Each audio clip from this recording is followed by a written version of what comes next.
안녕하세요. 여배우의 책방의 달센유입니다. 오늘은 천일 야화 두 번째 시간으로 바그다드의 제왕 오마르, 샤르칸, 알마칸, 그리고 칸마칸의 이야기를 들려드리겠습니다. 그럼 달센유가 7일 동안 읽어드리는 천일 야화 시작하겠습니다.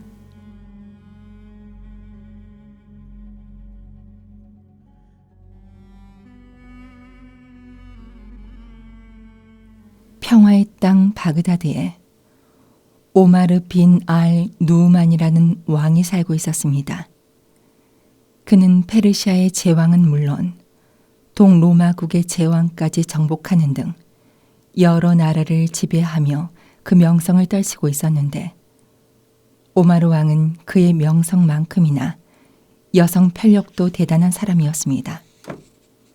그 옛날 삼천 궁녀를 두었다던 의자왕만큼은 아니었지만 그래도 첩실이 무려 360명이나 되었으니 그 역시 만만치 않은 사람이면 틀림없죠. 첩실을 그렇게 많이 두었으니 딸린 자식은 또 얼마나 많았을까 하고 생각하신다면 오산입니다. 우리의 예상과는 달리 그에게는 단 한 명의 자식만이 있었습니다. 샤르칸이라는 이름의 아들이었는데, 샤르칸은 아버지 오마르 왕만큼이나 늠름하고 당당한 젊은이였습니다. 오마르 왕은 그를 후계자로 정하여 훗날 자신이 죽게 되면 왕위를 물려주고자 했습니다. 그런데 샤르칸은 아버지가 당연히 자신에게 왕위를 물려줄 것을 잘 알면서도 행여 왕위를 빼앗기는 불상사가 일어나지는 않을까 늘 염려했습니다. 그래서 그는 평소 자신 이외에 또 한 명의 왕위 후계자가 나오게 된다면 인정사정 볼 것 없이 단칼에 베어버리겠다고 다짐했습니다. 그러던 어느 날 왕의 수많은 첩실 중에서 가장 빼어난 미모를 가진 소피아가 딸을 낳았습니다. 그런데 산파가 뒷정리를 하고 막 나가려 할 때 소피아가 산파를 붙잡더니 아직 뱃속에 무언가 남아있는 것 같아요 라고 했습니다. 그녀는 쌍둥이를 가졌던 것이었습니다. 산파가 급히 아기 받을 채비를 다시 하고 소피아는 마지막 힘을 다해 또 한 명의 아기를 낳았습니다. 그런데 이번엔 아들이었어요. 소피아는 딸, 아들 쌍둥이를 낳은 거죠. 이는 곧바로 오마르 왕에게 전해졌습니다. 왕은 크게 기뻐하며 소피아에게 큰 재물을 상으로 내렸습니다. 물론 오마르 왕은 이 사실이 샤르칸의 귀에 들어가지 않도록 사람들의 입단속도 철저히 시켰답니다. 그렇게 세월이 흐른 어느 날 오마르 왕에게 콘스탄티노플의 사신이 일행들을 이끌고 찾아왔습니다. 이윽고 오마르 왕을 아련하게 된 콘스탄티노플의 사신은 이렇게 말했습니다. 번영하신 왕이시여, 저희들은 지금 횡포한 반역자 케사레아의 왕에 맞서 치열한 싸움을 벌이고 있습니다. 왜냐하면 그가 왕의 진귀한 보물을 강탈해 갔기 때문입니다. 사신의 말에 의하면 왕의 수많은 보물들 중에서도 가장 귀한 것이 있었는데, 그것은 갓난아기의 목에 걸어두면 모든 재앙을 모면하고 불행의 늪에 빠지지 않도록 하는 신기한 힘을 가진 보석이라고 했습니다. 그것은 하나도 아니고 3개나 되었는데, 그 보석을 케사레아의 왕이 군사들을 이끌고 와 빼앗아 갔다는 것이었습니다. 콘스탄티노플의 왕은 보물을 되찾기 위해 당장 군대를 파견하긴 했으나 오히려 그들에게 패해 큰 해만 입은 실정이었고요. 그리하여 혼자의 힘으론 도저히 그들을 이길 수 없는지라 마지막 방법으로 바그다드의 왕인 오마르 왕을 찾아와 지원 요청을 하게 되었던 것입니다. 사신과 그의 일행들은 오마르 앞에 무릎을 꿇고 간청했습니다. 전하, 부디 원병을 보내시어 영예와 영광을 더하게 되시길 바라옵니다. 저희들은 전하께 바치는 선물도 가져왔습니다. 제발 이것을 받아주시고 자비를 베풀어 주시옵소서. 그들이 오마르 왕에게 바친 선물은 값비싸고 진귀한 보석들로 치장한 각각 50명의 미인들과 노예들이었습니다. 오마르 왕은 기쁜 마음으로 선물을 받고는 사신과 그 일행들을 후하게 대접한 뒤 곧바로 대신들을 소집해 이 일을 의논했습니다. 대신들은 아무도 바그다드를 침범할 사람은 없으니 걱정 말고 군사를 파견하라고 진언했습니다. 그리고 적들을 물리치면 왕의 영광이 드높이 빛날 거라고 했죠. 그 중에서도 대신 단단의 확신에 찬 태도와 말투는 오마르 왕의 마음을 움직이게 하기에 충분했습니다. 오마르 왕은 대신 단단을 비롯한 중신들의 말에 흡족해하며 당장 지원군을 파병하리라 다짐했습니다. 당연히 지휘는 샤르칸의 몫이었죠. 드디어 사흘이 지나고 샤르칸과 군사들은 바그다드 교회에 집결하여 오마르 왕의 배웅을 받으며 진격을 했습니다. 이윽고 원정을 청했던 나라의 군사들과 합류하게 된 샤르칸의 군대는 20날 동안 행군을 계속하며 적진을 향해 앞으로 전진했습니다. 그리고 20하루째가 되던 날 샤르칸과 연합군은 커다란 나무들이 우거진 아름다운 계곡에 당도했습니다. 그곳은 적진과 가까운 곳이었는데 그들은 일단 그곳에서 야영을 하기로 하고 말에서 내려 천막을 치기 시작했습니다. 그리고 샤르칸은 주변의 동태를 살피기 위해 혼자서 빠져나왔죠. 이윽고 밤이 깊어지자 샤르칸도 서서히 피로를 느끼기 시작했습니다. 그런데 갈수록 피로가 더해지자 저도 모르게 스르르 눈이 감기더니 말 위에서 깜빡 졸고 말았습니다. 샤르칸이 태운 말은 숲속을 헤매다 땅 위로 튀어나온 나무 뿌리에 걸려 비틀거리고 말았습니다. 그 바람에 잠에서 깨어난 샤르칸은 혹 짐승의 먹이가 되지는 않을까 하는 두려움에 움찔했습니다. 그런데 그 순간 어디선가 고운 목소리가 들려왔습니다. 샤르칸은 얼른 말에서 내려 옆에 있는 나무에 자신의 혈통 좋은 말을 메어놓고는 소리나는 쪽으로 걸어갔습니다. 얼마쯤 걸어가자 개울가가 보였고 샤르칸은 그 개울가 너머로 그리스 사원 하나를 발견했습니다. 그 앞을 흐르는 냇물과 화원이 마치 한 폭의 그림인 것처럼 나름대로의 풍경화를 그리며 자리하고 있었는데 바로 거기에 아까 그 목소리의 주인공인 듯한 여인이 있었습니다. 헌데 그 여인의 모습은 그야말로 절세 미인이었습니다.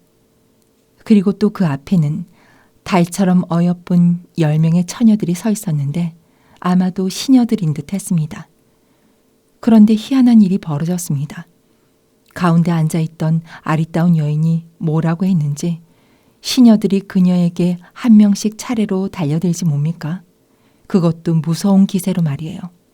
하지만 놀랍게도 그녀는 순식간에 그 많은 처녀들을 모두 내동댕이 쳐버렸습니다. 힘이 보통이 아니었던 거예요. 샤르칸은 그저 놀랄 뿐이었습니다. 그런데 이번엔 갑자기 어디서 노파 하나가 나타나더니 다짜고짜 그녀를 꾸짖는 것이었습니다. 네가 저 처녀들을 내동댕이 치는 게 자랑인 줄 아니? 난 비록 늙었지만 나와 겨루겠다면 기꺼이 받아주지. 어서 일어나서 덤벼. 머리를 짓밟아 줄 테니까. 그리하여 둘은 정말로 겨루기 시작했고 잠시 후 승패가 갈렸습니다. 예상대로 젊은 여인의 승리였죠. 이 모습을 멀리서 지켜보던 샤르칸은 혼잣말로 중얼거렸습니다. 어떤 행운이든 다 그럴 만한 까닭은 있는 법이다. 내 말이 나를 이곳으로 이끈 것도 다 운이 좋았던 거야. 저 여인도 그리고 함께 있는 시녀들도 내 기필코 사로잡고 말 테다. 혼잣말이 끝나자마자 샤르칸은 말을 타고 칼을 휘두르며 그들이 있는 곳으로 돌격했습니다.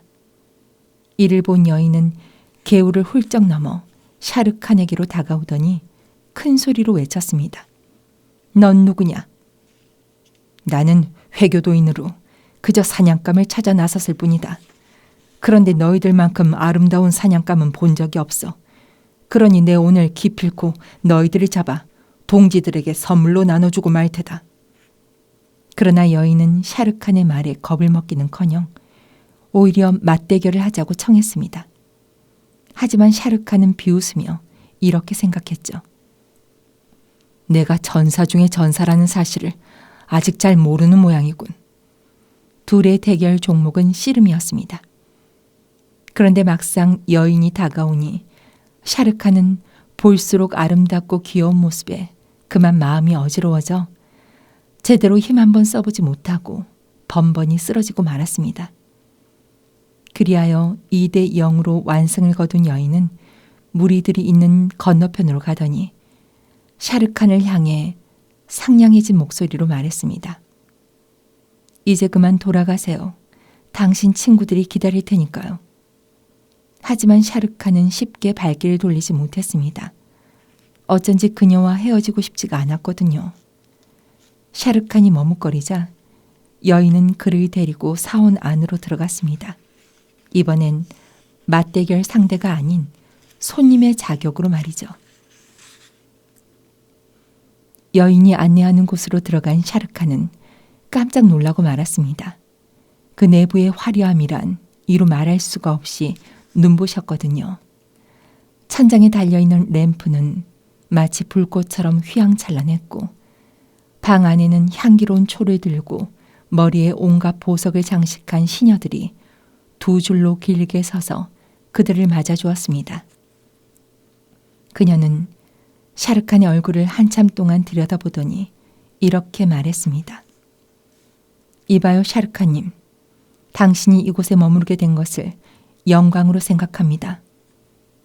헌데 샤르칸님, 이제부터는 자신의 신분을 숨기거나 거짓말을 하는 일 따위는 절대로 하지 말아주세요.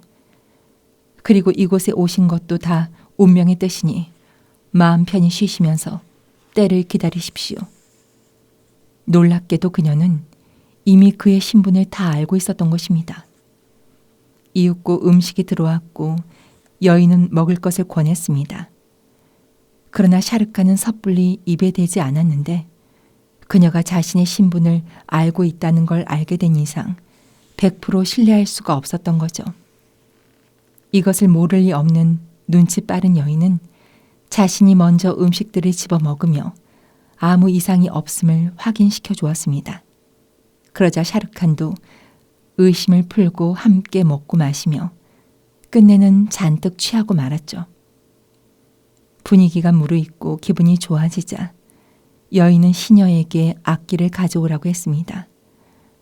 이윽고 시녀가 갖가지 악기를 대령하자 여인은 그중 하나를 집어 익숙한 솜씨로 연주하며 노래를 부르기 시작했습니다.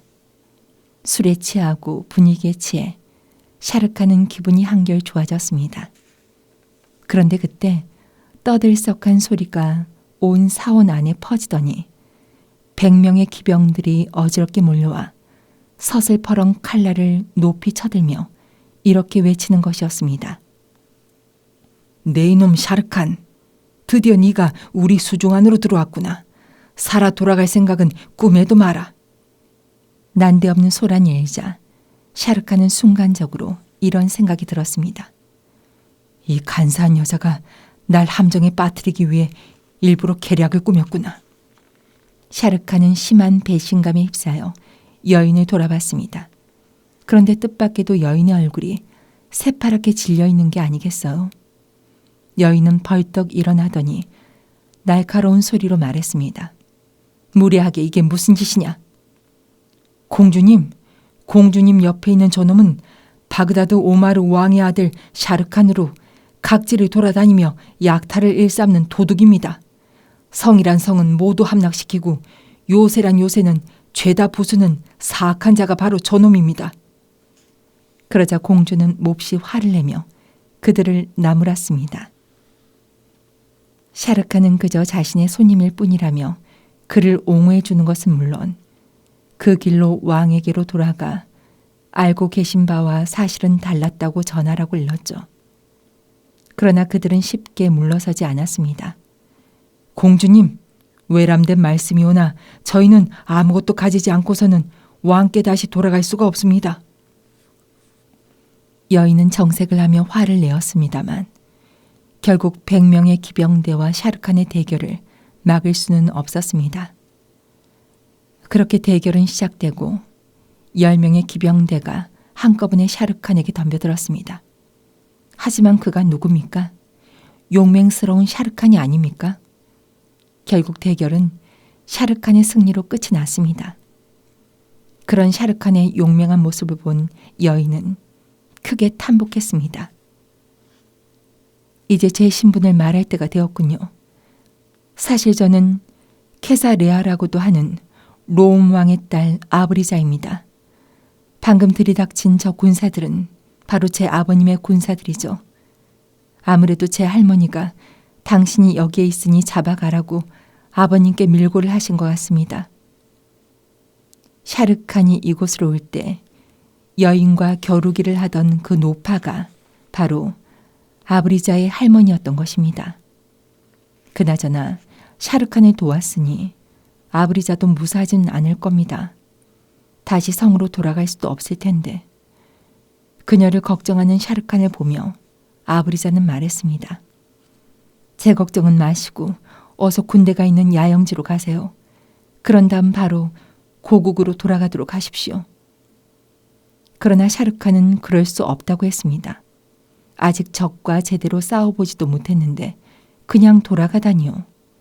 샤르칸으로서는 있을 수 없는 일이었던 것입니다. 그러자 아브리자는 미처 샤르칸이 알지 못했던, 그러니까 그가 이곳으로 군대를 이끌고 오게 된 진짜 이유를 말해 주었습니다. 그녀가 말하는 내막은 이러했습니다.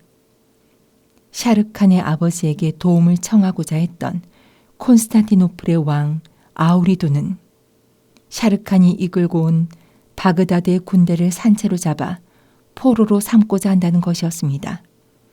이유인즉 소피아라는 공주 때문이었는데, 소피아라면 오마르 왕의 첩실 중 한 명입니다. 사실 소피아는 아우리돈 왕의 딸이자 콘스탄티노플의 공주였습니다. 그녀의 아버지인 아우리돈 왕과 아브리자의 아버지인 로움의 하르두브는 친분이 두터운 사이로 한때 성전을 함께 찾아 참배를 하곤 했었는데, 글쎄 언제부터인가 그 사이가 벌어져 보기를 꺼려하는 사이가 되고 말았습니다. 그러던 어느 날 소피아 공주가 시녀들과 함께 참배를 하고 집으로 돌아가는 길이었습니다. 배가 순풍을 만나 별 무리 없이 항해를 하고 있었는데 갑자기 사나운 바람이 불어 공주가 탄 배를 해적선과 만나게 했지 뭡니까? 그리하여 봉변을 당하게 된 일행은 겨우 로움의 왕 하르두부가 지배하는 영토에 표류하게 되었는데 사람들이 그들을 발견하고 왕에게 선물로 바쳤던 것입니다. 그런데 이야기는 여기서 끝나지 않습니다. 하르두부 왕은 헌사받은 노예들과 많은 보물들 중에서 좋은 물건과 노예들을 골라 바그다드의 왕, 그러니까 오마르 왕에게 선물로 바치려 했는데 그 중에 소피아 공주가 끼어 있었던 것입니다. 물론 하르두부 왕은 몰랐죠. 절규한 지 오래인데 알 턱이 있나요? 그렇게 소피아를 비롯한 몇 명의 시녀들과 진귀한 보물들이 바그다드의 왕인 오마르에게 전해졌고 그는 그 중에서도 가장 눈에 띄는 소피아를 골라 첩실로 삼게 되었죠.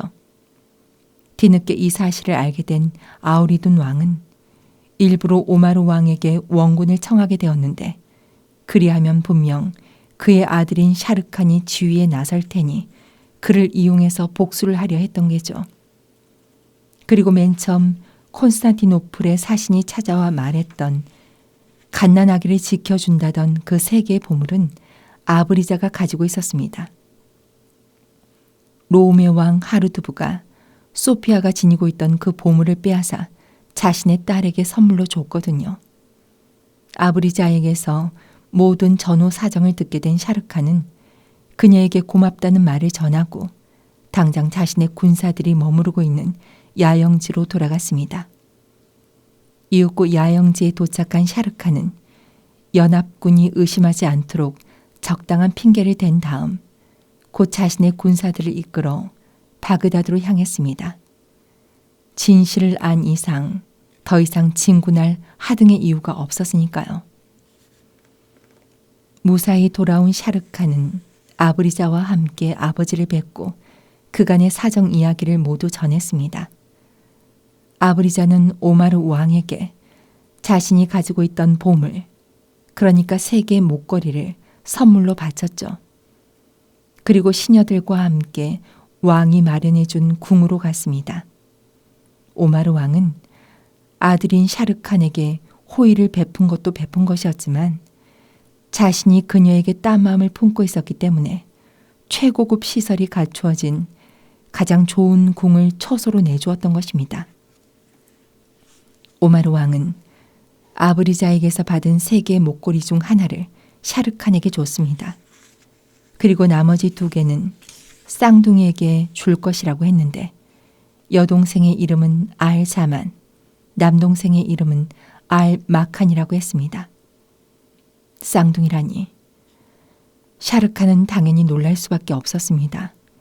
여동생이 있는 줄은 알았지만 하나가 더 있는 줄은 꿈에도 몰랐던 거죠. 그것도 그토록 염려하던 남동생이라니 말이에요. 뜻밖의 사실을 알게 된 샤르칸은 몹시 당황스럽고 화가 나서 목걸이를 받아들고 그곳을 빠져나왔습니다. 하지만 화는 쉽게 가라앉지 않았습니다. 아버지가 자신을 속인 것도 속인 거지만 아니 난데없는 남동생이라뇨. 한참을 생각에 잠겨 걷고 또 걷던 샤르칸은 어느새 자신의 아버지가 아브리자와 그 시녀들에게 마련해준 궁전까지 와 있었습니다. 아브리자는 샤르칸을 반갑게 맞아주었습니다. 그는 아브리자에게 자신의 복잡한 신경을 털어놓으며 이런저런 이야기를 나누게 되었고 어느 정도 마음의 위안도 받았습니다. 하지만 그는 또 금세 걱정에 휩싸이고 말았는데 다른 게 아니라 그녀의 신변이 걱정이었죠. 아버지 오마르 왕의 심중을 아들인 샤르칸도 눈치채고 있었던 것입니다. 그러나 아브리자는 그를 안심시키며 말했습니다. 걱정 마세요. 난 당신의 아버지가 마음대로 할 수 있는 사람이 아닙니다. 전 다른 나라에서 온 손님이니까요. 그런데도 만일 당신의 아버지가 저를 억지로 가지려 하신다면 전 자결하고 말 것이니 너무 심려 마세요. 그녀의 성품을 잘 알고 있던 샤르칸은 그녀의 안전을 기원하며 걸고 있던 목걸이를 건넸습니다. 한편 밤낮 없이 그녀의 궁을 드나들며 마음을 얻으려 애썼던 오마르 왕은 일이 뜻대로 되지 않자 몹시 괴로웠습니다. 아브리자의 마음이 도통 움직일 줄을 몰랐으니까요. 그러자 충직한 대신 단단히 왕에게 충언했습니다. 글쎄, 음식에 약을 타 정신을 잃게 한 다음 그녀의 몸을 얻으라지 뭡니까? 결국 오마르 왕은 그녀에게 약을 먹인 후 함께 동침했습니다. 그렇게 아브리자는 자신의 뜻과는 상관없이 왕의 여자가 되고 말았던 것입니다. 그날 이후 아브리자는 임신을 하게 되었습니다. 자신의 신세가 한없이 슬펐던 아브리자는 처음엔 자결을 할까도 생각했지만 뱃속에 아이가 들었으니 그것도 못할 짓이었죠.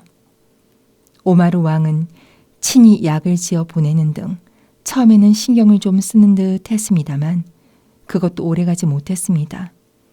차차 그녀에 대한 연정이 식으면서 결국에는 발길을 끊게 되었거든요. 달이 차고 아브리자의 배도 점점 불러왔습니다.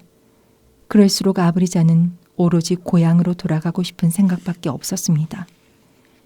그녀는 시녀 마르자냐를 불렀고 자신의 답답한 신경을 토로했습니다.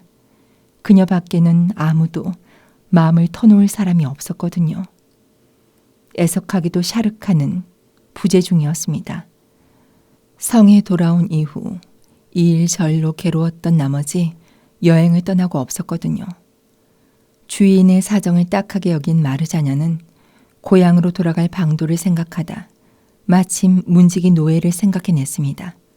그의 이름은 아지브라 하였는데 일단 그를 불러 사정 이야기를 한 다음 돈을 주어 매수를 하고 탈출할 계획을 세웠죠. 그리하여 디데이가 다가오고 마침 오마르 왕은 사냥을 나가고 없었습니다. 덕분에 셋은 좀 더 수월하게 성을 빠져나갈 수가 있었는데 밤낮을 가리지 않고 산길과 사막을 건너 한참을 가던 세 사람은 겨우 로움의 땅에 당도했습니다. 저 멀리 로움의 왕 하르두부 왕의 성도 보이는 듯 했죠. 그런데 그때였습니다. 갑자기 아브리자의 진통이 시작됐습니다. 그녀는 두 사람의 부축을 받아 땅 위에 몸을 뉘었는데 계속되는 진통과 긴 여행으로 인해 지칠 대로 지쳐버린 아브리자는 점점 의식을 잃어가고 있었습니다. 이대로 두었다가는 산모도 태아도 모두 위험한 상황이었죠. 그런데 더 기가 막힌 일은 그 다음에 일어났습니다. 글쎄 같이 온 그 아즈브 녀석이 누워있는 아브리자를 보자 딴 생각이 들었는지 갑자기 칼로 위협하며 몸을 허락하라지 뭡니까? 아브리자는 정신을 차려 그를 호되게 꾸짖었습니다.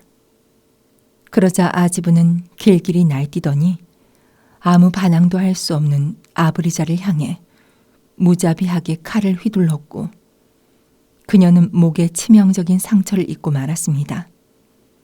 그런데 그와 동시에 진통은 더욱 심해져 극에 달하게 되었습니다. 목의 상처와 배의 통증으로 견딜 수 없이 괴로워하던 아브리자는 점점 혼미해지는 정신을 겨우 차려가며 온 힘을 다해 달같이 훤한 옥동자를 낳았습니다. 마르자냐가 재빨리 아기를 천으로 쌓아 그녀 옆에 눕히자 아기는 본능적으로 제 어미의 젖을 찾아 빨았습니다. 하지만 슬프게도 아브리자는 이미 죽은 후였죠. 아지브요? 그는 벌써 아까 전에 주랭랑을 쳤답니다. 아브리자를 찌르고 저도 겁이 났던 게죠. 그런데 그때 저 멀리서 한 무리의 군사가 다가오고 있었습니다. 아브리자를 바그다드에서 봤다는 어느 상인의 말을 듣고 아버지인 하르두부 왕이 그녀의 소식을 알아보기 위해 막 파견한 군대였습니다. 그들은 아브리자 일행을 발견, 다시 하르두부 왕이 있는 궁전으로 향했습니다. 이윽고 궁에 도착한 시녀 마르자냐는 품 안의 아기를 왕에게 건네며 그동안 아브리자가 겪은 일들을 소상히 아뢰고 아주 서럽게 울었습니다. 눈에 넣어도 아프지 않을 딸이 하루아침에 주검이 되어 돌아오다니, 게다가 핏덩이만 달랑 남겨놓고. 하르두부 왕은 어린 손자를 바라보며 하염없이 눈물을 흘렸습니다.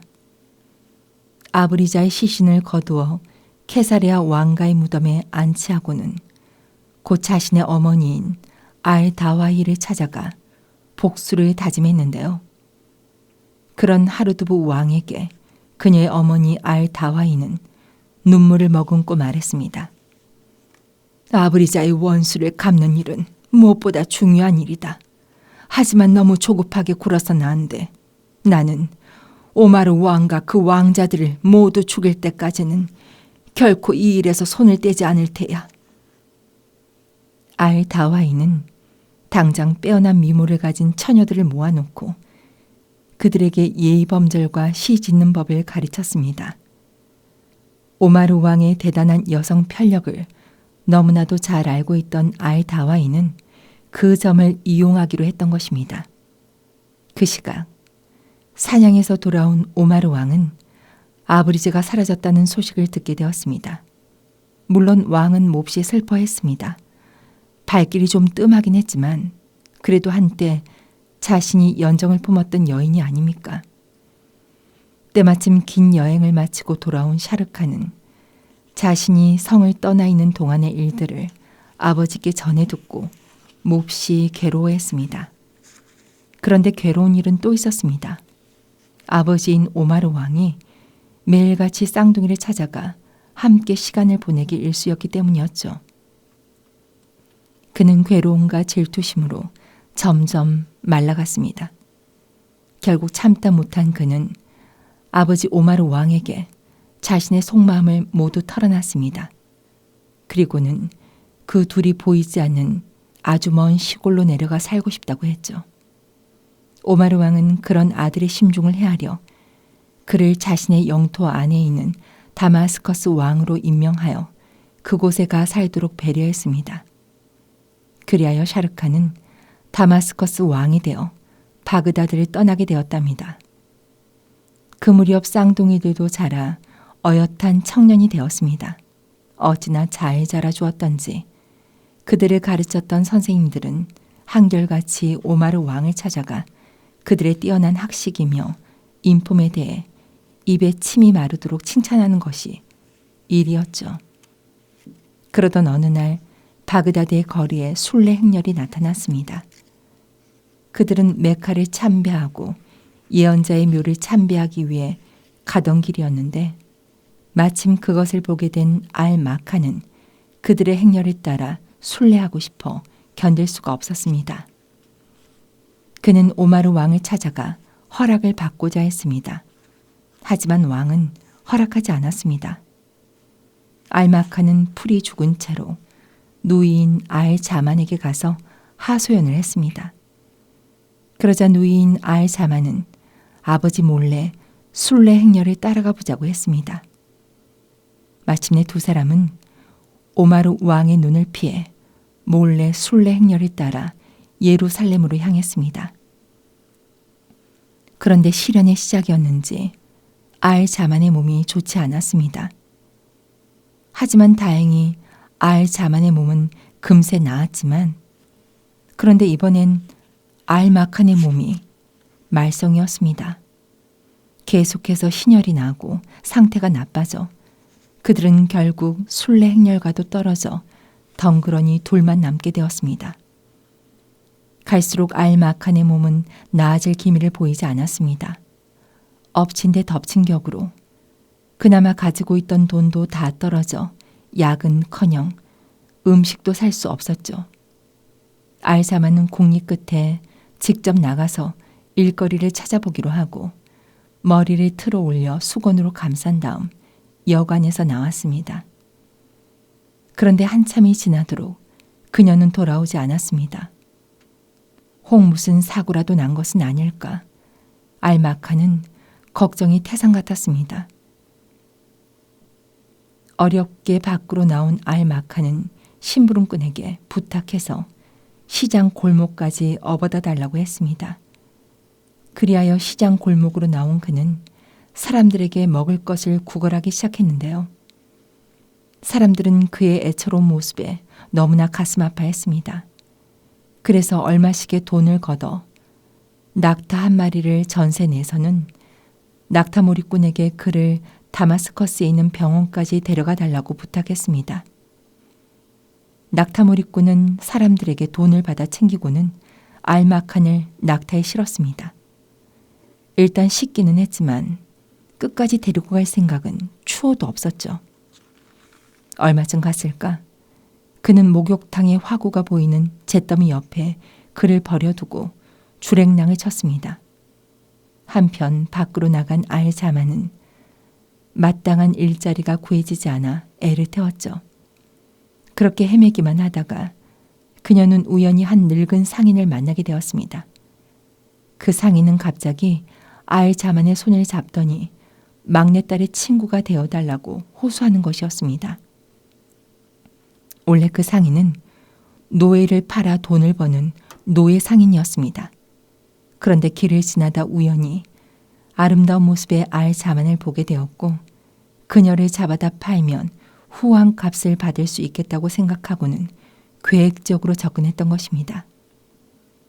하여 자신을 딸 여럿을 두었다가 모두 병으로 죽고 딱 한 명, 병에 걸린 막내딸만 남아 시름에 젖어 있는 불쌍한 노인으로 만들었던 거죠. 순진하고 마음 착한 알자만은 그의 말을 고지고대로 믿었습니다. 이윽고 숙소에 당도하자 늙은 상인은 실체를 드러냈습니다. 알자만은 그제서야 속은 것을 깨달았지만 애석하게도 빠져나갈 구멍은 없었습니다. 많은 돈을 치르고 알자만을 사갈 사람을 몰색하던 늙은 상인은 한 마음씨 좋은 상인을 만나 값을 흥정하게 되었습니다. 10만 디나르라는 값을 치르고 알자만을 산 상인은 볼수록 아름답고 말할수록 기품 있는 그녀를 다마스커스의 왕에게 선물로 바치기로 결심했습니다. 상인은 알자만을 곱게 단장시켜 샤르칸에게로 데려갔습니다. 당연히 둘은 서로를 알아보지 못했어요. 샤르칸이 누이 동생을 본 것은 갓난아기 때였고 커서는 이미 그가 다마스커스로 와 왕위에 오른 후였으며 알자만 역시 오빠의 소식을 전혀 듣지 못했으니까요. 샤르칸은 알자만의 미모와 학식에 감탄하며 당장 아내로 맞아들였습니다. 샤르칸은 그녀를 특별히 아꼈고 알자만은 그런 샤르칸의 사랑을 한 몸에 받으며 더없이 편안하고 행복한 나날을 보내게 되었죠. 그러던 어느 날 알자만은 임신을 했고 예쁜 딸을 낳았습니다. 그런데 아이가 태어나고 얼마 지나지 않아 샤르칸은 아이의 목에서 이상한 물건 하나를 발견했습니다. 자세히 보니 그것은 그 옛날 아버지인 오마르 왕이 자신과 두 동생에게 주었던 그 목걸이가 아니겠어요? 샤르칸이 놀라서 묻자 알자만은 그 목걸이의 연유에 대해서 말해주었습니다. 순간 샤르칸은 눈앞이 캄캄해졌습니다. 그녀는 바로 자신의 배다른 동생이었던 것입니다. 크게 절망한 샤르칸은 고심 끝에 둘 사이에서 난 딸은 자신이 키우기로 하고 누이 동생인 알자만은 믿을 만한 시종장에게 시집 보내기로 했습니다. 그리고 이 사실은 비밀에 붙였죠. 그렇게 상황은 좋게 마무리가 되어가는 듯 했습니다. 적어도 아버지인 오마르 왕이 친서를 보내기 전까지 말이죠. 오마르 왕이 보낸 친서에는 필요해서 그러니 진귀한 보물들을 보내라는 내용이 적혀 있었습니다. 그의 아내도 함께 말이에요. 전에 샤르칸이 아버지인 오마르 왕에게 보낸 서한에서 자신은 결혼을 했으며 부인은 미모와 학식을 겸비한 뛰어난 여자라고 한 적이 있었습니다. 그리고 둘 사이에 딸도 있다고 했죠. 그 소식을 미리 전해 들었던 오마르 왕이 샤르칸의 아내를 부른 것은 다음과 같은 이유에서였습니다. 당시 오마르 왕의 성 안에는 웬 노파가 데리고 온 여러 명의 처녀들이 있었는데 그녀들의 학식이 어찌나 뛰어나던지 아들이 그렇게 자랑하던 며느리의 학식과 겨루어보고 싶었던 것입니다. 샤르칸은 누이 동생을 불러 이 일을 의논하게 되었습니다. 알자만은 샤르칸에게 너무 심려하지 말라고 위로하고는 자신을 시종장과 함께 바그다드로 보내달라고 했습니다. 그간의 사정을 잘 이야기하겠다고 하면서 말이에요. 그리하여 알자만은 그의 남편인 시종장과 함께 온갖 진귀한 물건을 꾸려 바그다드로 향했습니다. 알자만이 이렇게 고향으로 향하는 사이 그의 쌍둥이 남매 알마카는 어찌 되었을까요? 다행히 알마카는 살아 있었습니다. 쓰러져 있던 것을 목욕탕에서 불 떼는 일을 하던 화부가 발견하여 그의 집으로 데려갔는데 그곳에서 그들 부부의 극진한 간호를 받으며 병도 낫고 원기도 회복했던 것입니다. 이후 알마카는 바그다드로 돌아가기 위해 길을 떠났습니다. 화부 부부는 그동안 정이 들었던 알마칸을 혼자 보낼 수 없어 기꺼이 동행해 주었는데 그 둘이 알마칸에게 얼마나 헌신적이었는지 일일이 열거할 수 없을 만큼 그들은 알마칸에게 지극정성이었습니다. 그런데 안타깝게도 여행 도중 화부의 부인이 병을 얻어 그만 죽고 말았습니다. 아내의 죽음으로 깊은 슬픔에 빠졌던 두 사람은 겨우 마음을 다잡고 갈 길을 재촉했습니다. 그러다 형인 샤르칸이 지배하고 있는 다마스커스에 다다르게 되었는데 알마카는 우연히도 바그다드로 향하는 긴 행렬을 보게 되었습니다. 그것은 바로 알자만 일행이었는데 알마카는 그것도 모른 채 그 행렬을 따라가기로 했습니다. 그러면 자신의 고향으로 돌아갈 수 있을 것이라고 생각했으니까요. 한편 갈 길을 재촉하던 알자만 일행은 바그다드의 성에 거의 다다른 지점에서 잠시 쉬어가기로 했습니다. 오랜 여행 탓에 모두들 지쳐 있었기 때문이죠. 천막을 치고 잠자리를 마련하는 동안 밤은 깊었습니다. 모두들 잠자리에 들었고 깨어있는 사람이라고는 알자만과 알마칸 그리고 화부와 몇몇 신하들 뿐이었죠. 알자만은 쉽게 잠을 이루지 못했습니다. 고향을 앞두고 헤어진 쌍둥이 남매 알마칸 생각에 마음이 어지러웠던 것입니다. 그런데 그 순간 어딘가에서 노랫소리가 들려왔습니다. 구슬픈 그 노랫소리가 알자만은 어쩐지 예사로 들리지 않았습니다. 알자만은 지체하지 않고 신하를 불렀습니다. 그리고는 그 노래를 부른 사람을 찾아 정중히 모셔오라고 일렀죠. 신하는 알마칸의 천막으로 갔습니다.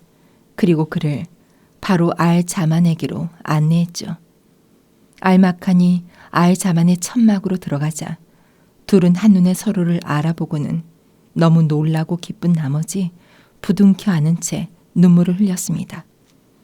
두 사람은 마치 봇물이라도 터진 것처럼 그간의 일들을 끊임없이 이야기하며 서로를 위로했습니다.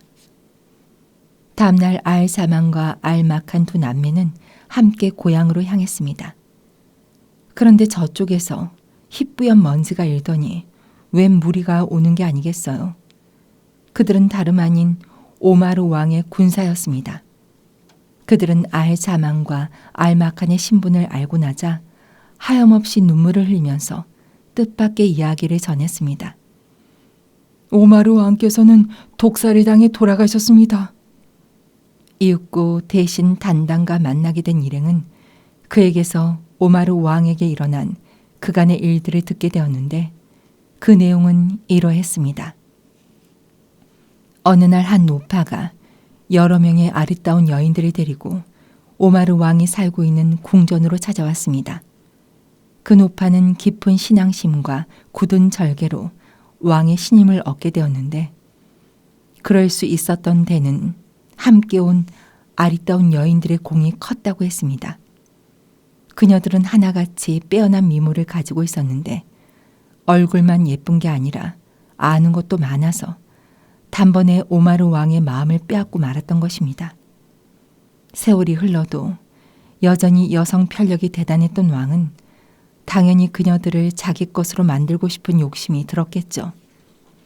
왕의 이 마음을 너무나 잘 알고 있던 노파는 선뜻 왕에게 그녀들을 주겠다고 했습니다. 하지만 노파는 다음과 같은 조건을 달았는데요. 지금부터 한 달 동안 단식을 하십시오. 그리고 제가 드리는 이 약을 한 달의 단식이 끝난 다음 드시도록 하고요. 그리하면 전하의 몸은 더없이 깨끗해져 이 아름다운 여인들과 함께 행복하게 살 수 있을 겁니다. 신임이 두터운 노파의 말이었으니 왕은 그대로 믿었습니다. 그리하여 오마르 왕은 노파에게서 받은 약병을 밀실 깊숙한 곳에 숨겨두고는 한 달간의 단식에 돌입했습니다. 그 사이 노파는 기도를 한다는 명목으로 잠시 성을 비웠습니다. 그녀가 돌아온 것은 오마르 왕이 단식을 끝내기 며칠 전이었습니다. 성으로 돌아온 노파는 오마르 왕을 아련하고는 여인들과 함께 기도를 하러 떠나겠다고 말했습니다. 좀 더 성스러운 모습으로 왕을 맞이하기 위한 준비 과정이라는 핑계를 대고서 말이에요. 또한 소피아까지 데려가겠다고 했는데 자신들이 가는 곳은 신성한 곳이라 그곳에서 소피아가 기도를 드린다면 더없이 좋은 일이 될 것이라는 게 이유였죠. 오마르 왕은 그 일을 허락했습니다. 조금 있으면 여러 명의 아름다운 신부를 맞이할 꿈에 부풀어 무엇이 옳고 그른지 전혀 판단이 서지 않았던 거죠. 그렇게 노파와 일행이 떠나고 어느새 약속한 한 달도 지났습니다. 그동안 열심히 단식을 해온 왕은 노파가 준 약을 먹기 위해 밀실로 들어갔습니다. 오마르 왕이 밀실로 들어간 지 며칠이 지났습니다. 그런데 밀실에서는 아무런 인기척도 없는 것이었습니다. 참다 못한 대신 단단은 노예들을 시켜 밀실의 문을 부수게 했습니다. 그런데 놀랍게도 싸늘한 주검이 된 오마르 왕이 쓰러져 있는 게 아니겠어요. 그가 마신 것은 다름 아닌 독약이었던 것입니다. 그런데 대체 그 노파는 누구길래 오마르 왕을 죽였을까요? 네, 바로 아브리자의 할머니이자 하르두부 왕의 어머니 알다와이였던 것입니다.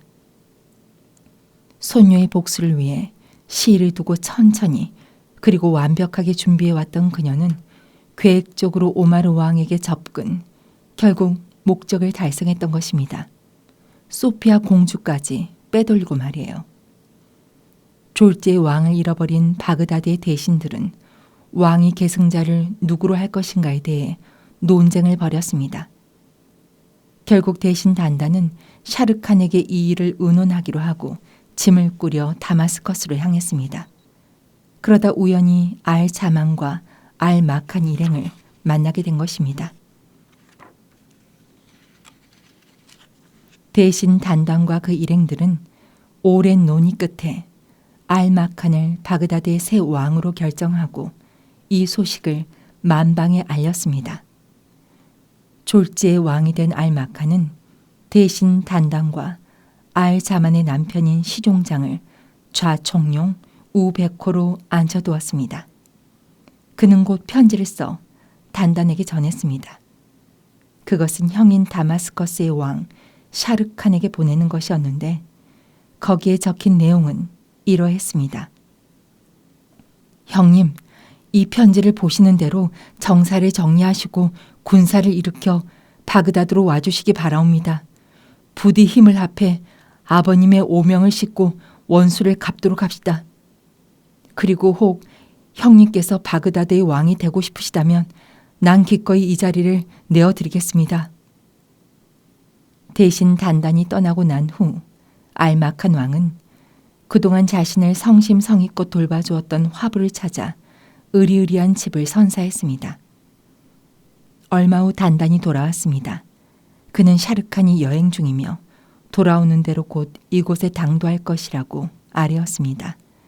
그리고 얼마 지나지 않아 샤르칸은 많은 군사들을 대동하여 바그다드에 입성했습니다. 알마칸은 미리 나가 형을 마중했는데 그가 말에서 내리려 하자 샤르칸은 이를 말렸습니다. 예전의 미움과 질투는 다 어디 가고 바그다드의 왕으로서 동생을 대접해 주는 것이었습니다. 이윽고 둘은 부둥켜 안고 눈물을 흘리며 아버지의 죽음을 슬퍼했습니다. 그리고는 곧 말을 타고 바그다드의 성으로 돌아가 군사를 모집하는 공고를 내고 복수의 칼날을 갈며 차근차근 일을 진행시켜 나갔죠. 석 달 후 드디어 출전의 날이 다가왔습니다. 각지에서 용맹한 군사들이 모여들었고 두 형제는 군사를 정비하고 충분한 식량을 마련해 복수의 땅 콘스탄티노플로 향했습니다. 이 소식을 들은 아우리둔 왕은 황급히 알다와이를 찾아왔습니다.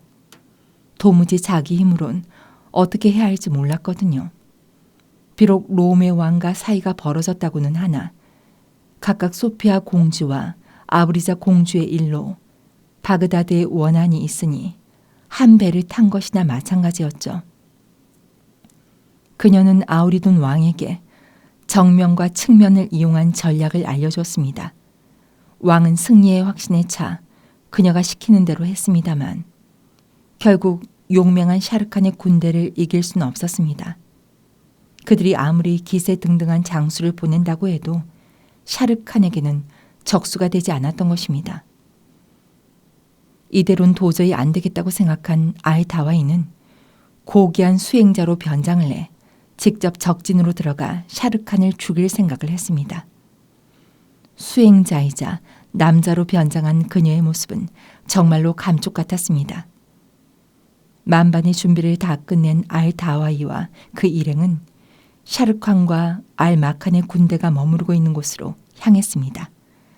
그리고 머지않아 그곳에 당도했고 미리 짜여진 각본대로 움직였죠. 일부러 눈에 띄는 행동으로 샤르칸과 알마칸을 아련할 기회를 만든 그들은 자신들을 상인이라고 소개하고는 이곳으로 오는 과정에서 공경에 처한 성자 하나를 구해왔다며 알다와이가 숨어있는 상자를 꺼내 보였습니다. 상자를 열자 그 안에는 고귀한 수행자로 분장한 알다와이가 있었습니다. 샤르칸과 알마칸은 그의 초췌하면서도 신비로운 모습을 보고 측은한 마음과 신성한 마음이 동시에 생겼습니다. 하여 그에게 예의를 갖추어 정중히 대했고 쉴 수 있는 숙소도 마련해 주었습니다. 시간이 좀 흐른 후 두 형제는 어찌하여 그 상자에 갇혀 있었는지 알다와이에게 그 까닭을 물었습니다. 그러자 알다와이는 조금 뜸을 들이더니 입을 열었습니다. 사연인즉 그는 마투루이나 암자라는 곳에서 수행을 하고 있었는데 그곳에는 때마다 어떤 왕이 큰 재물과 수많은 하인들 그리고 어여쁜 공주를 데리고 와 기도를 하고 간다는 것이었습니다. 그들은 올 때마다 가져온 수많은 진귀한 보물들을 그 암자에 숨겨두고 가곤 했는데 그것은 일종의 관례 같은 것이라고 했죠. 그러던 어느 날 웬 이상한 놈들이 들이닥치더니 자기를 마구 때려 상자에 갇히게 되었는데 그걸 상인들이 구해 이곳으로 오게 되었다는 것이었습니다. 알다웨이는 덧붙여서 말했습니다. 그곳에는 아직 많은 보물들이 남아 있습니다. 그걸 두 분께서 가지게 되신다면 요긴하게 쓰실 수 있을 겁니다. 또한 왕과 함께 그곳을 찾던 공주 말씀인데요. 그 공주의 미모가 참으로 뛰어나 두 분 중 어느 분께라도 잘 어울리는 신부가 될 것입니다. 사실 두 형제는 이곳에 오기 전에 각각 결혼을 했습니다. 이미 샤르칸에게는 딸이 있었고 알마칸의 아내는 임신을 한 상태였죠. 그런데도 둘은 마투루이나 암자로 가고자 했습니다. 알다와이는 샤르칸과 알마칸에게 소수의 군대만을 데려가자고 했습니다. 그리고 나머지 군사들은 미리 콘스탄티노플로 떠나게 했죠. 두 왕이 진영에서 빠져나와 마투루이나 암자로 간다는 사실은 비밀에 붙이고 말이에요. 혹 두 왕이 없다는 것을 눈치채기라도 한다면 군사들이 동요할 게 뻔했으니 미리 조심을 한 거죠.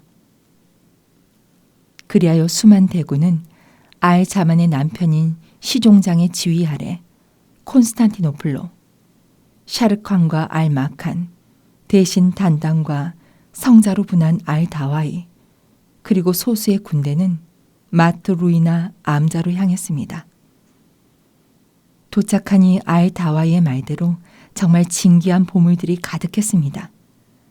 두 형제는 부하들을 시켜 그 보물들을 모두 괴짝에 담게 하고는 그곳을 나와 다시 부대가 있는 곳으로 가려 했습니다. 바로 그때였습니다. 사방이 떠나갈 듯 요란한 함성 소리가 들리더니 난데없이 군사가 몰려오는 것이었습니다. 그들은 알다와이가 미리 손을 써서 매복해 놓은 군사들이었습니다. 사방팔방으로 찢어진 바그다드의 군사들은 여기저기서 몰려오는 적군의 기습을 받으며 어찌할 바를 몰랐습니다. 전세가 흐트러진 샤르칸의 군대는 콘스탄티노플의 군사들에 의해 차례로 쓰러져 갔고 결국 샤르칸과 알마칸, 단단은 감옥에 함께 갇히는 신세가 되고 말았습니다. 하지만 그대로 앉아 죽을 두 왕이 아니었으니 그들은 기지를 발휘해 감옥에서 탈출해 자신들의 군사가 있는 곳으로 돌아왔습니다. 다시 무리로 합류한 샤르칸과 알마칸은 군사를 재정비하고 다시 전쟁을 위한 준비를 했습니다. 그런데 이번엔 싸움의 형태가 좀 달랐습니다. 그 전이 소위 말하는 패싸움이었다면 이번엔 1대1로 싸우기로 한 것입니다. 즉 샤르칸과 적군의 장수가 말이죠. 드디어 싸움이 시작되고 콘스탄티노플의 장수가 쏜살같이 달려와 샤르칸을 공격했습니다. 이에 질세라 샤르칸도 무서운 기세로 달려들었죠. 곧 게임은 끝났습니다. 물론 샤르칸의 승리였죠. 다시 싸움은 계속되었고 이번엔 콘스탄티노플의 왕인 아우리돈이 직접 나섰습니다. 팽팽한 긴장감이 흐르는 가운데 둘의 싸움은 시작되었습니다. 수만 대군의 함성과 응원 속에서 있는 힘을 다해 싸우고 있는 두 사람의 이마에는 어느새 굵은 땀방울이 맺혔고 숨소리도 거칠어졌습니다. 그러나 대세가 기울어 샤르칸의 승리가 눈앞에 보이는 듯 했습니다. 그런데 그때 아우리돈이 말을 걸었습니다. 이제 나는 더 이상 너와 싸우지 않겠다. 네가 무서워서가 아니야. 네가 비겁한 놈이기 때문에 너와 싸우기가 싫어진 거지. 대체 그게 무슨 해괴한 말이냐. 내가 비겁하다니. 지금 네 뒤에는 너의 지친 말을 쉬게 할 새 말을 건네주기 위해 군사들이 서 있다. 하지만 네가 진짜 사나이요 장수라면 타고 있던 말을 그대로 타고 나에게 덤비거라. 그것이 마땅하다.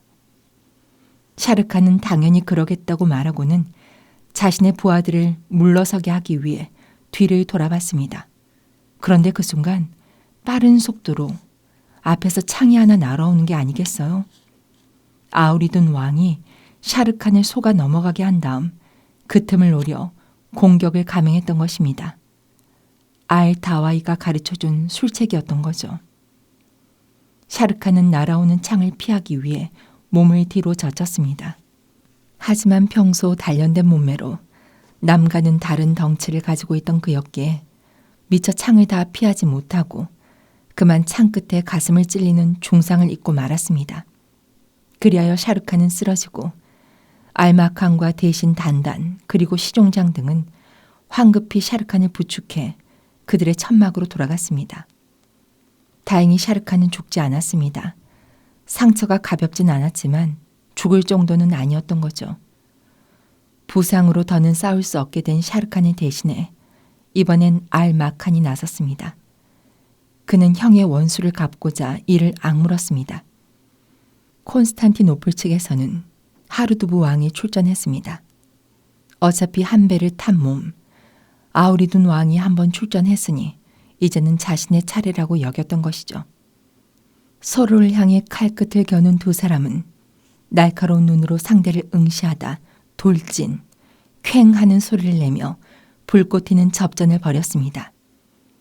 그렇게 몇 번의 스침이 오가고 결국 한 사람의 목이 떨어지고 말았는데 그것은 다름 아닌 하르두브 왕의 목이었습니다.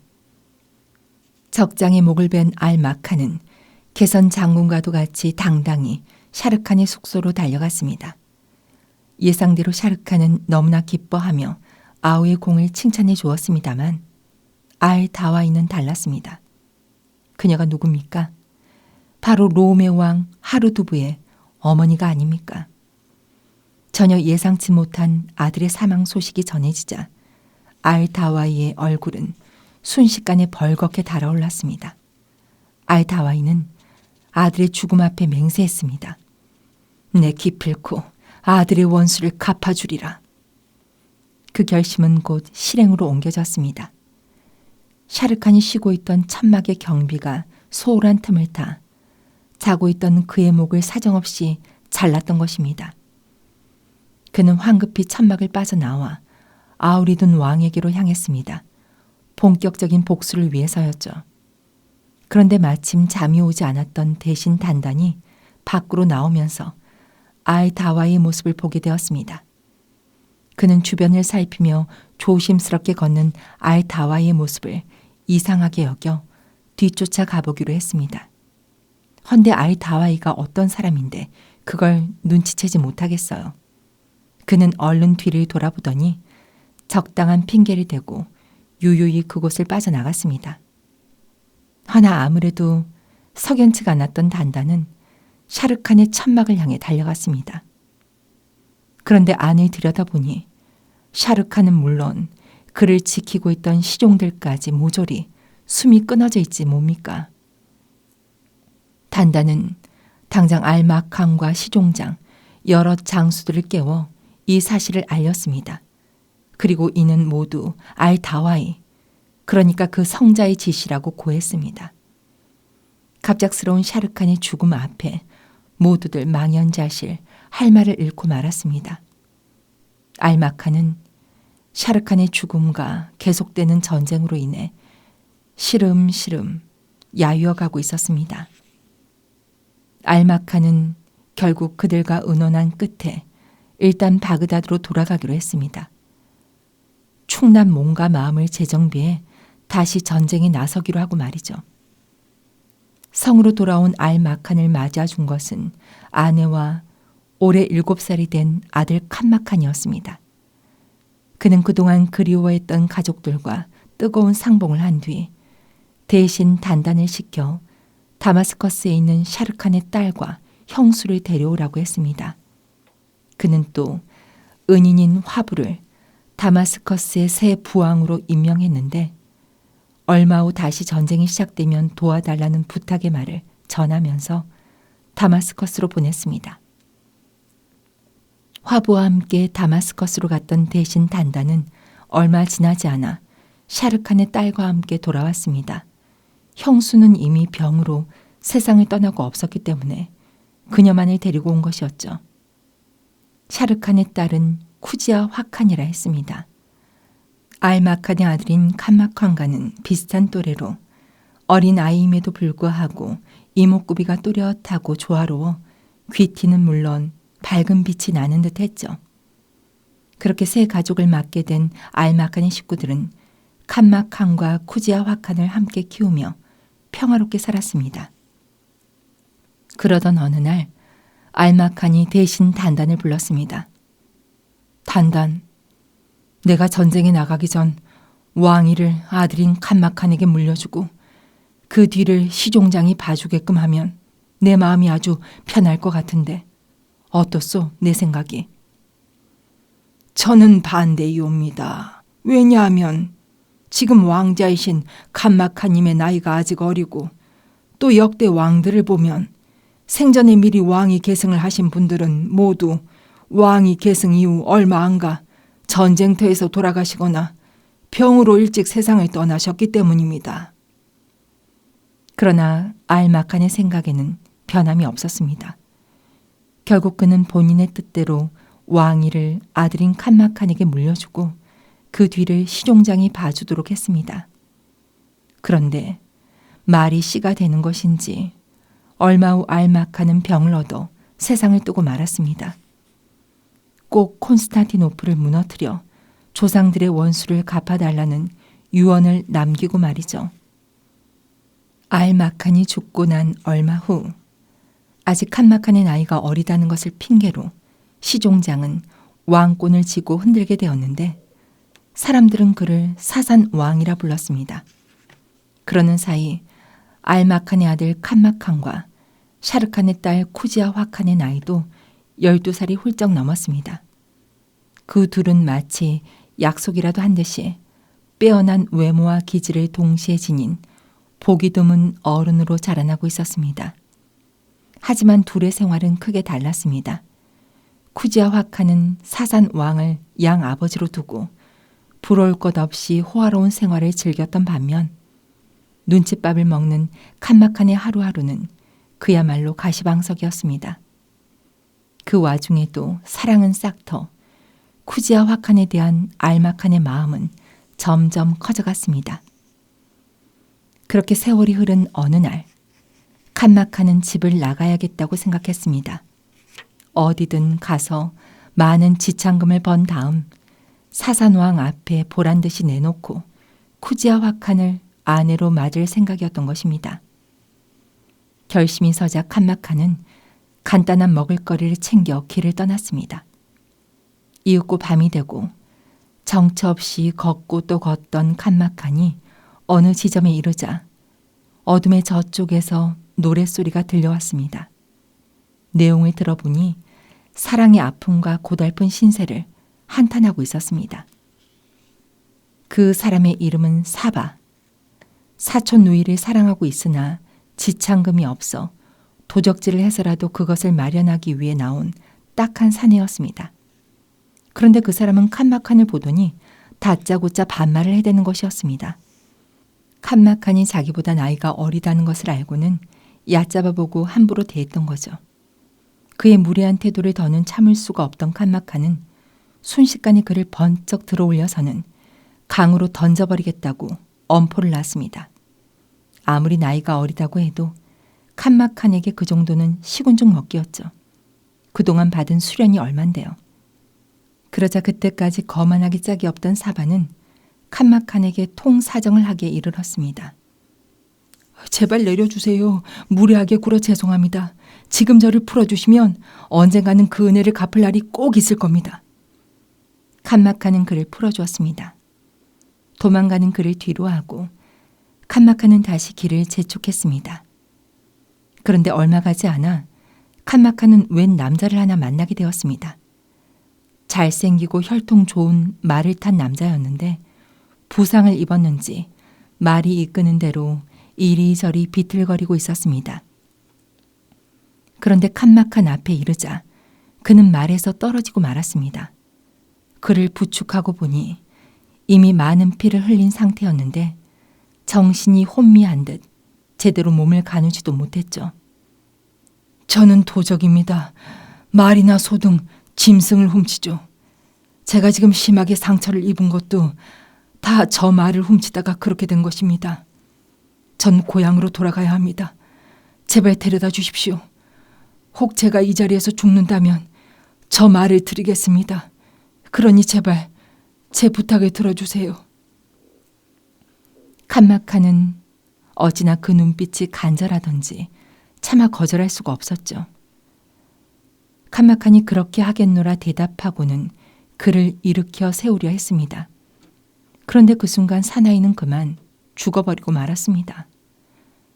칸마칸은 사나이의 무덤을 만들어 시신을 안치하고는 그의 명복을 빌었습니다. 그리고는 이젠 자기 것이 된 혈통 좋은 말을 타고 달리고 또 달려 어느 도시에 이르렀을 때 그는 우연히도 맨 처음 여행길에서 마주쳤던 사바를 다시 만나게 되었습니다.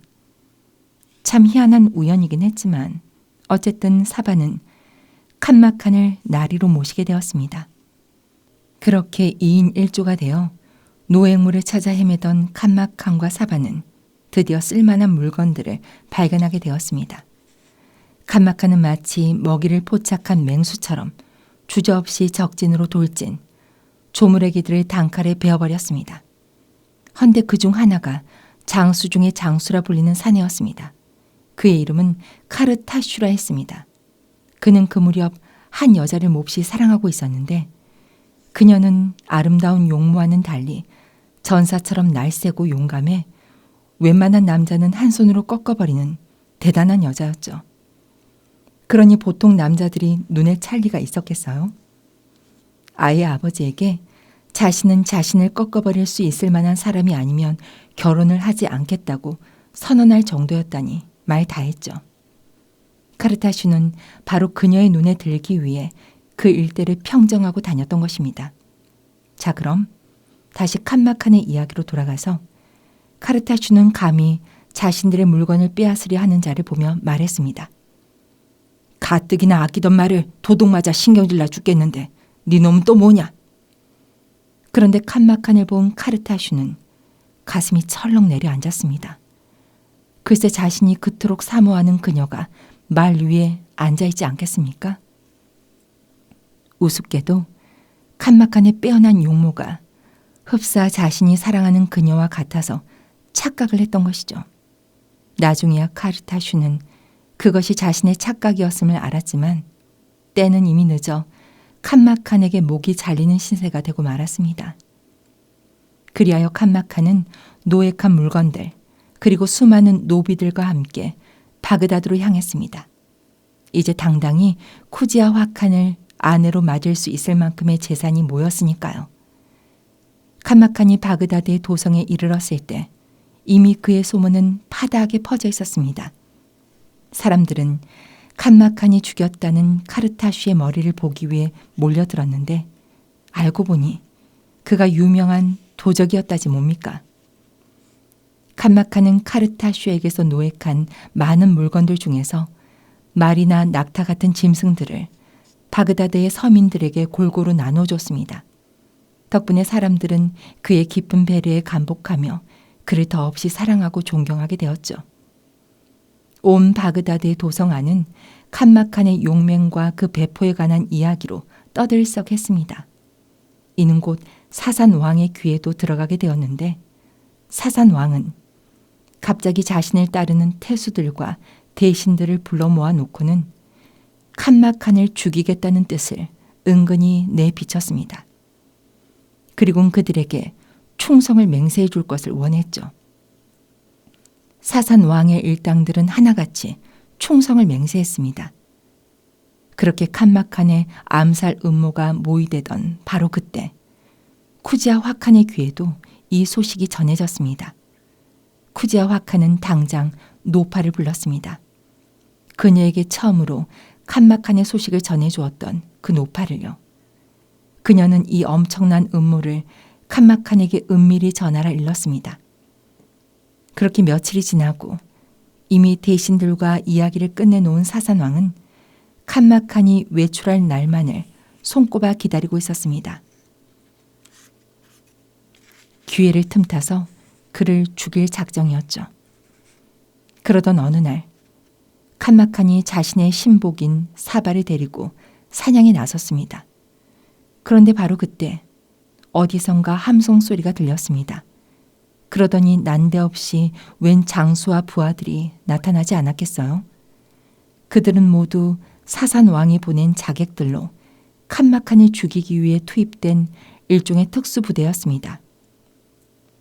하지만 아무리 때로 덤빈다고 해도 칸마칸 앞에서는 바람 앞에 촛불이니 그들은 제대로 칼 한 번, 창 한 번 써보지도 못하고 그대로 고꾸라지고 말았습니다. 이 소문은 금세 바그다드의 도성 안에 퍼졌습니다. 마침 자신들이 보낸 군사가 칸마칸을 해치웠다고 굳게 믿으며 탐색에 나섰던 사산 왕은 뜻밖의 소식을 접하게 되자 황급히 궁으로 말머리를 돌렸습니다. 성에 도착한 사산 왕은 왕비인 알자만의 방으로 들어갔습니다. 그리고 칸마칸을 욕하며 나쁜 사람으로 매도해버렸습니다. 그러면서 다시 한번 죽일 것이라고 다짐했죠. 하지만 알자만은 그를 나무라며 칸마칸의 신분을 인정하고 그를 받아들이라고 말했습니다. 그러자 사산왕은 크게 노하여 알자만도 죽이겠다고 협박했습니다.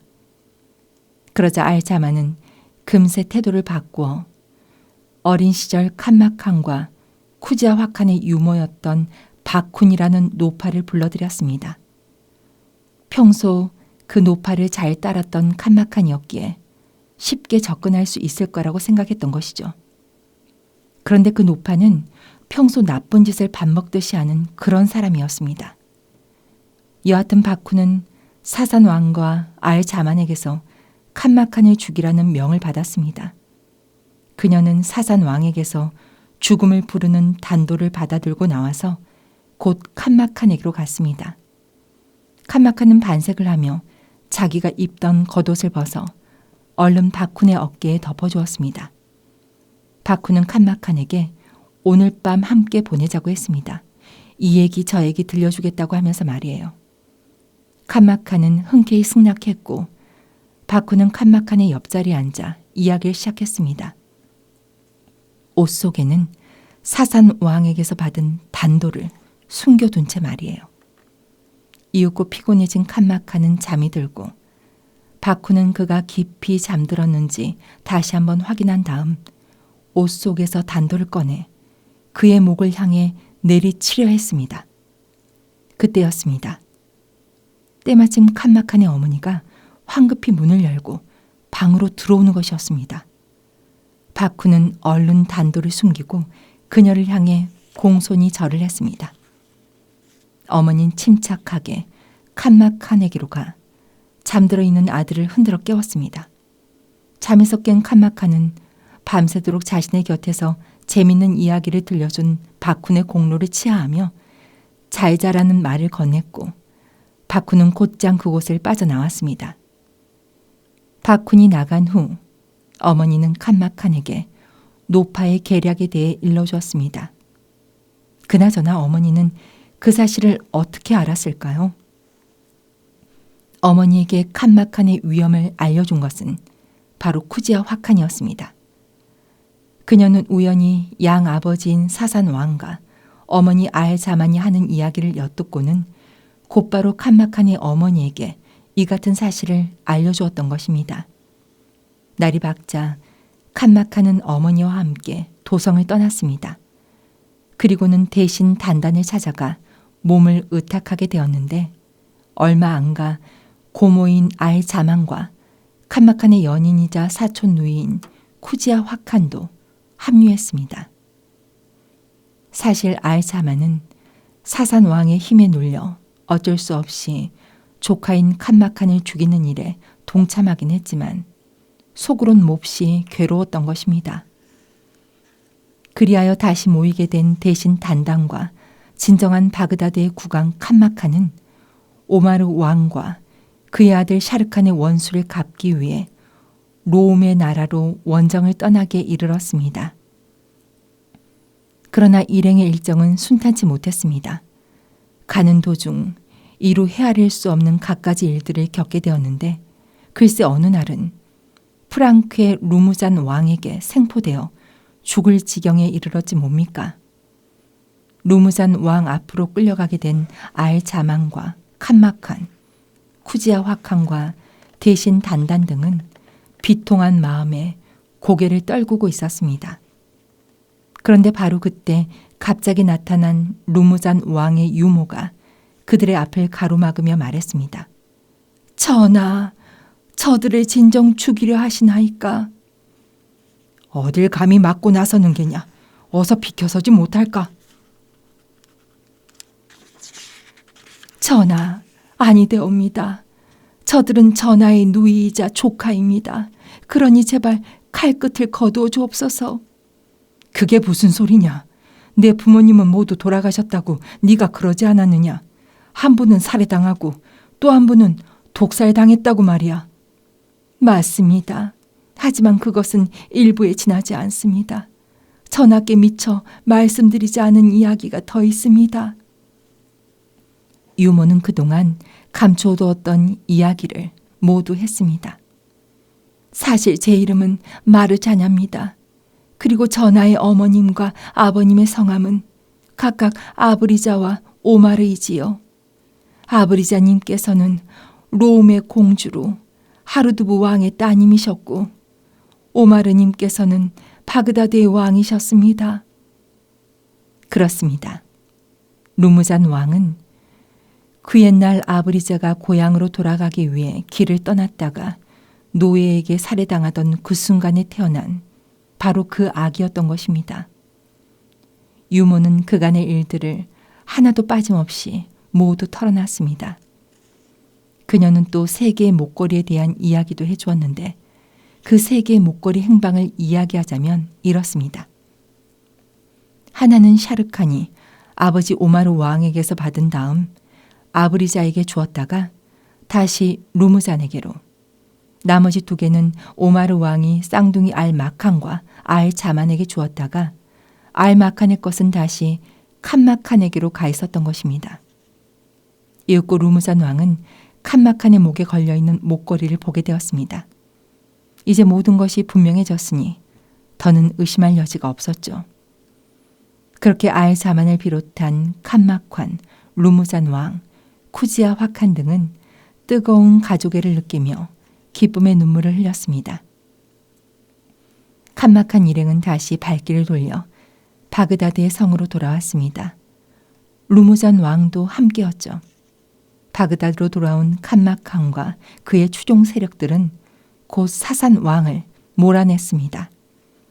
그리고 칸마칸은 루무잔을 옥자에 앉히려고 했죠. 할아버지의 아들이시니 마땅히 그 자리에 앉으셔야 한다면서 말이에요. 하지만 루무잔은 사양했습니다. 칸마칸이 그 자리에 앉는 것이 옳다고 하면서 말이죠. 끝내 결론이 날 것 같지 않자 대신 단단히 중재에 나섰습니다. 두 분께서 하루씩 번갈아 가며 정사를 보심이 어떨지요. 두 왕은 단단의 의견에 찬성하고 바로 그 다음 날부터 번갈아 가며 직무를 보게 되었죠. 아주 사이좋게 말입니다. 그렇게 별탈 없이 나랏일은 잘 돌아가고 백성들도 모두 평안해지자 알사만과 칸마칸 그리고 루무잔 왕은 진짜로 원수를 갚아야 할 상대인 샤리를 없애기 위해 계략을 꾸몄습니다. 마침 그는 루무잔 왕의 증조 할머니이기도 하니 생각보다 그를 깨어내는 일은 수월했죠. 일단 루무잔 왕은 사람을 시켜 샤리, 즉 알다아이에게 친필 서한을 한 통 보냈습니다. 그 내용인즉 다마스커스를 점령했으니 친히 와달라는 것이었습니다. 단 소피아 공주와 몇 명의 시녀만을 동행할 것을 요구했는데 다마스커스는 평화의 도시라 굳이 군사를 끌고 와 소란을 피우지 않았으면 한다는 게 이유였죠. 샤리는 너무나 기뻤습니다. 증손자인 루무잔 왕이 이제는 원수가 되어버린 바그다드의 도시를 점령했다는데 어찌 기쁘지 않을 수가 있었겠어요. 그리하여 샤리는 당장 짐을 꾸려 소피아 공주와 몇 명의 시녀 그리고 노예들을 데리고 밤낮 없이 행진하며 다마스커스로 향했습니다. 다마스커스에 도착하자 마침 루무잔 왕이 마중을 나와 있었습니다. 그 곁에는 알자만과 대신 단단, 칸마칸도 함께였습니다. 하지만 모두들 감쪽같이 변장을 하고 있었기 때문에 샤리는 미처 알아보지 못했습니다. 할머니와 중손자는 만면에 미소를 지으며 기쁨의 포옹을 했습니다. 그런데 뜻밖의 일이 벌어졌습니다. 샤리가 몸을 움직이려고 하자 도무지 꼼짝할 수가 없는 것이었습니다. 루무잔 왕이 그녀가 움직이지 못하도록 일부러 꽉 끌어안고 있었는데 이윽고 변장을 거둔 칸마칸과 그 일행들은 일제히 달려들어 샤리를 포박했고 같이 온 시녀와 노예들 역시 밧줄로 꽁꽁 묶고 옴짝달싹 못하게 했습니다. 얼마 후 술책의 1인자요 간사한 여왕이었던 샤리는 공개 처형을 당했습니다. 이 모습을 본 시녀들과 노예들은 너무나 놀라 그 즉시 바그다드에 충성을 맹세하게 되었죠. 그리하여 오랜 세월에 걸친 원한 풀기는 드디어 목적을 달성하게 되었습니다. 고생 끝에 낙이 온다더니 루무잔 왕을 비롯한 칸마칸, 쿠지아 화칸, 알자만과 그녀의 어머니인 소피아 공주 그리고 대신 단단 등은 평화의 땅 바그다드에서 천수를 누리며 오래도록 행복하게 살았습니다.